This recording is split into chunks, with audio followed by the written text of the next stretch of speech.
C'est une histoire compliquée. Saint-Pierre, c'est un des plus vieux crus de l'appellation. Je ne vais pas remonter trop loin, mais disons que historiquement, il est connu depuis le début du XVIe siècle, et même avant. Et puis c'est une histoire compliquée en ce sens que Château Saint-Pierre a éclaté dans les années 20, puisqu'il a été morcelé. La famille des Saint-Pierre avait conservé la bâtisse derrière nous. L'éché avait été vendu pour partie à Alfred Martin, le père d'Henri Martin. Et la marque, ainsi qu'une partie des vignes, avait été vendue à M. Léon Sevestre. C'est pour ça qu'il y avait un château Saint-Pierre-Sevestre. Voilà, alors, depuis l'achat en 1920 ou 22 d'une partie des chais par Alfred Martin, qui était tonnelier, plus petit viticulteur, nous avons racheté la maison en 1981 et la marque et les vignes en 1982. Nous avons réunifié ce qui avait été morcelé dans le passé. Globalement, nos parcelles sont très caractéristiques de l'appellation Saint-Julien dans sa partie sud.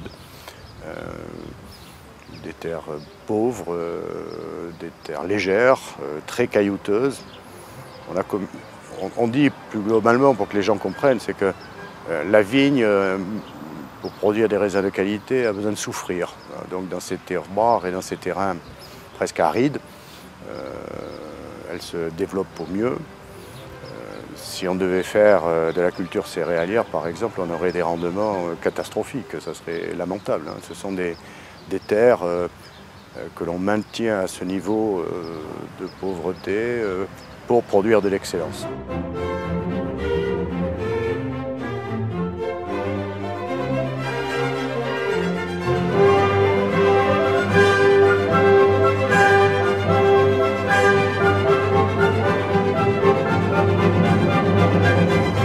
Pour moi, la qualité d'un cru commence dans la vigne. La qualité des raisins que l'on envoie au chai, c'est l'élément capital. Le maître de chai, après, travaille sur une matière première qu'on lui amène à vinifier. Le stade de l'élevage en barrique est quand même un stade important. On est attentif à l'origine des bois, parce que comme il y a des terroirs pour les vignes, il y a des terroirs pour les chênes. Et que vous alliez de la Nièvre, en passant par l'Allier, voire les Vosges, vous avez des bois qui peuvent avoir des grains un peu différents, des bouquets un peu différents, des parfums un peu différents. Donc on est très attentif dans les choix des bois.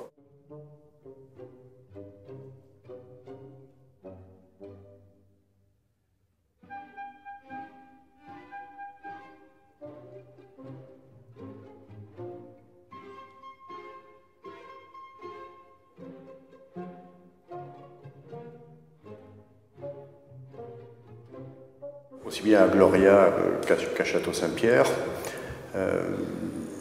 Notre recherche la plus évidente, c'est toujours cette recherche de l'équilibre. Donc on essaie de faire en sorte que le terroir s'exprime le mieux à travers les assemblages que nous aurons faits. Voilà, alors aujourd'hui, moi j'ai choisi de déguster avec vous le millésime 2007 en Château Saint-Pierre. 2007, voilà, de millésime classique. C'est équilibré, c'est rond, des tanins mûrs quand même, pas de verdeur, pas d'agressivité, pas d'astringence. C'est un millésime plaisir qui sera consommable probablement avant 2005, bien sûr, mais quelque chose de racé, avec des nez extrêmement plaisants. Enfin, c'est vrai que quand on déguste un vin, bon, la couleur c'est agréable, mais c'est une sensation qui est fugace. Alors que le nez, dans le début de la dégustation, le bouquet c'est quelque chose de très agréable parce que c'est quelque chose de subtil.